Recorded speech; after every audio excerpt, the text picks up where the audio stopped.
नमस्ते।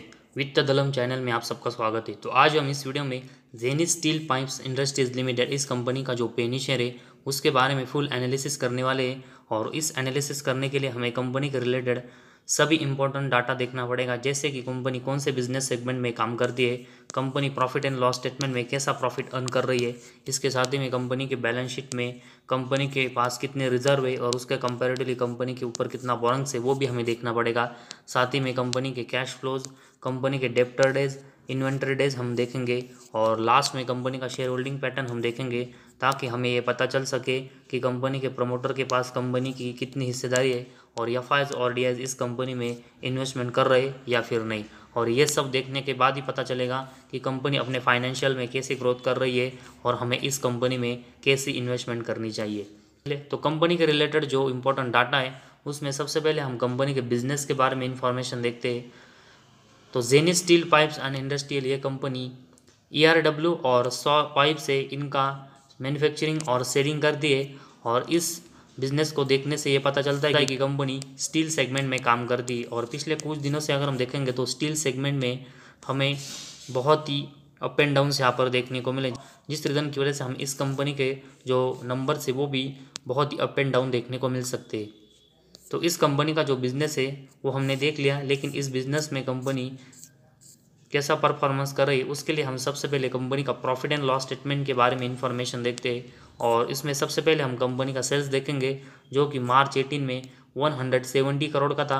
इसके अगले साल ये बढ़कर 184 करोड़ का हुआ, लेकिन इसके अगले साल मार्च 20 में यह ड्रॉप होकर 101 करोड़, इसके अगले साल फिर से ये ड्रॉप होकर 78 करोड़, लेकिन इसके बाद मार्च 22 में फिर से इसमें ग्रोथ हुई और 163 करोड़ का हुआ और ट्रेलिंग 12 मंथ्स में 190 करोड़ का कंपनी का सेल्स हुआ है। तो मार्च 18 और 19 में कंपनी के सेल्स की ग्रोथ अच्छी थी। इसके अगले 2 साल फिर से ये ग्रोथ डाउन हुई और उसके अगले 2 साल फिर से ये ग्रोथ हमें बढ़ते हुए देखने को मिली।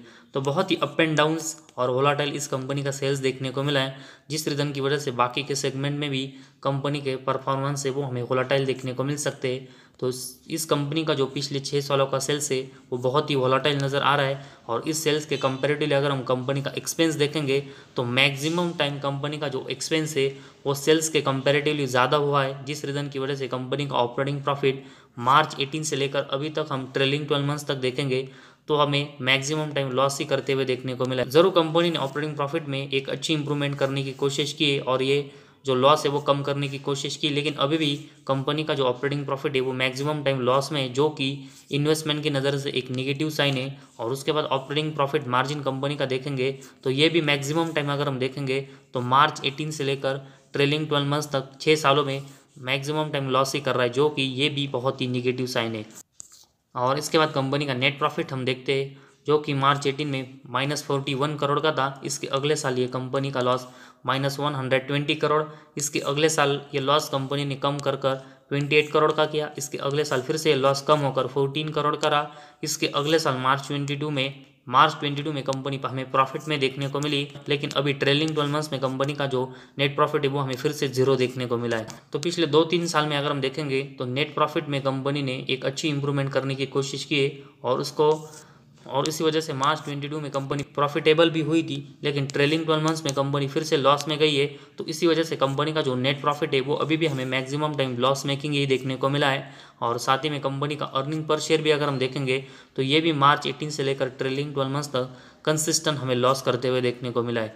और उसके बाद कंपनी के अगर हम डिविडेंड पे आउट देखेंगे तो बिल्कुल हमें ज़ीरो देखने को मिला है। तो overall profit and loss statement में देखेंगे तो कंपनी की जो सेल्स की ग्रोथ है वो बहुत ही वोलाटाइल है। और इसके साथ ही में और इस सेल्स के कंपेरेटिवली कंपनी का जो एक्सपेंस है वो मैक्सिमम टाइम पिछले 6 सालों में ज़्यादा हुआ है, जिस रीज़न की वजह से operating profit margin, net profit और अर्निंग पर शेयर इन सभी सेगमेंट में कंपनी मैक्सिमम टाइम लॉस कर रही है। और इसी रीज़न की वजह से कंपनी को अपने सेल्स से उसके कंपेरेटिवली अपने जो एक्सपेंस है वो कम करने पड़ेंगे, तभी हमें प्रॉफिट एंड लॉस स्टेटमेंट में कंपनी प्रॉफिटेबल देखने को मिलेगी और तभी इन्वेस्टमेंट की नज़र से इन्वेस्टर का इस कंपनी में अच्छा ट्रस्ट आएगा। तो फिलहाल प्रॉफिट एंड लॉस स्टेटमेंट में कंपनी मैक्सिमम सेगमेंट में लॉस कर रही है। और उसके बाद कंपनी की जो बैलेंस शीट है उसके बारे में हम इंफॉर्मेशन देखते हैं। तो इसमें सबसे पहले हम कंपनी के जो रिजर्व है वो देखेंगे तो मार्च 18 में कंपनी के रिजर्व -260 करोड़ के थे। और इसके बाद अगर हम देखेंगे तो कंसिस्टेंट 300 करोड़ के ऊपर कंपनी के जो रिजर्व है वो हमें लॉस में देखने को मिले।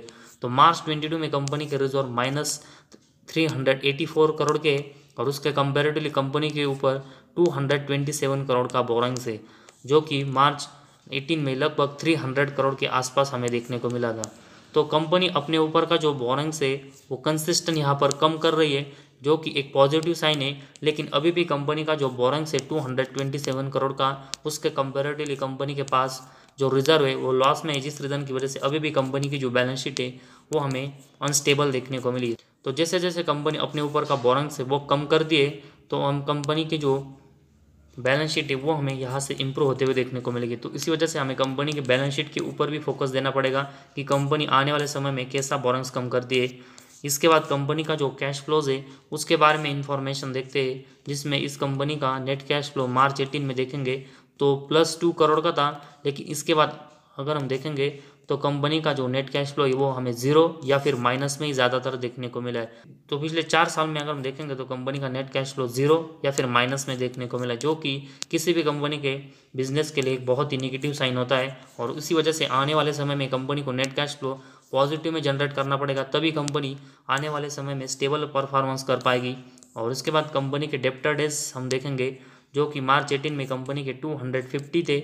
उसके बाद अगर हम अगले 2 साल देखेंगे तो कंपनी ने डेप्टर डेज कम किए, लेकिन मार्च 21 और 22 में फिर से कंपनी के डेप्टर डेज है वो बढ़ते हुए देखने को मिले। तो पिछले 2 सालों में कंपनी को अपने डेप्टर से पेमेंट लेने में बहुत ही समय लग रहा है, जिस रीज़न की वजह से कंपनी के बिजनेस के लिए निगेटिव साइन है। और उसके बाद कंपनी की इन्वेंट्रीज देखेंगे, जो कि मार्च 18 में 10 और उसके अगले साल देखेंगे तो 3 हमें देखने को मिले थे। लेकिन इसके अगले 3 साल कंपनी के इन्वेंट्रीज है वो हमें बढ़ते हुए देखने को मिले, और मार्च 22 में कंपनी की इन्वेंट्रीज 108 डेज हमें देखने को मिले। तो कंपनी के इन्वेंट्रीज बढ़ना मतलब कंपनी को अपने जो इन्वेंट्रीज है वो बेचने में बहुत ही समय लग रहा है, और इसी रीज़न की वजह से कंपनी के बिजनेस के लिए हमें ये भी नेगेटिव पॉइंट देखने को मिला है। तो डेप्टर डेज और इन्वेंट्री डेज ये किसी भी कंपनी का कम होना चाहिए, लेकिन इस कंपनी का पिछले 2 से लेकर 3 साल में बढ़ा है, जो कि कंपनी के बिजनेस के लिए हमें ये बहुत ही नेगेटिव साइन देखने को मिला है। और उसके बाद कंपनी का लास्ट में हम शेयर होल्डिंग पैटर्न देखेंगे तो इसमें कंपनी के प्रमोटर के पास लगभग मार्च 23 में 15.64% की हिस्सेदारी है, और उसके साथ ही में डीएस के पास 0.29 और पब्लिक के पास अगर हम देखेंगे तो 84% की हिस्सेदारी है। तो इस कंपनी के जो मेजोरिटी स्टेक है वो पब्लिक के पास है, और उसके कंपेरेटिवली कंपनी के प्रमोटर के पास में बहुत ही कम हिस्सेदारी देखने को मिली। तो इस कंपनी के अभी हमने जो फंडामेंटल और फाइनेंशियल देखे, इसमें प्रॉफिट एंड लॉस स्टेटमेंट में कंपनी मैक्सिमम सेगमेंट में लॉस कर रही है। इसके बाद कंपनी के रिजर्व लॉस में है, साथ ही में कंपनी के डेप्टर डेज इन्वेंट्री डेज बहुत ही बढ़ रहे हैं, और कंपनी का कैश फ्लोज भी अगर हम देखेंगे तो हमें ये जीरो या फिर माइनस में ही देखने को मिला है। तो मैक्सिमम सेगमेंट में कंपनी लॉस मेकिंग और अपने परफॉर्मेंस डाउन कर रही है, और इस रीज़न की वजह से कंपनी के फंडामेंटल है वो अभी हमें बहुत ही वीक नज़र आ रहे हैं।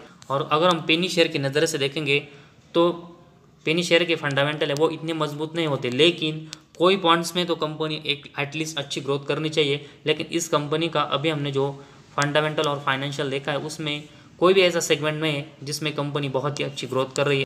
और इसी वजह से इन्वेस्टमेंट की नज़र से देखेंगे तो इस कंपनी में अभी हमें यहाँ पर इन्वेस्टमेंट नहीं करना चाहिए, और ये पेनी शेयर है। इस रीज़न की वजह से हमें पब्लिक की मतलब रिटेल इन्वेस्टर की इस कंपनी में इन्वेस्टमेंट देखेंगे तो बहुत ही ज़्यादा देखने को मिली।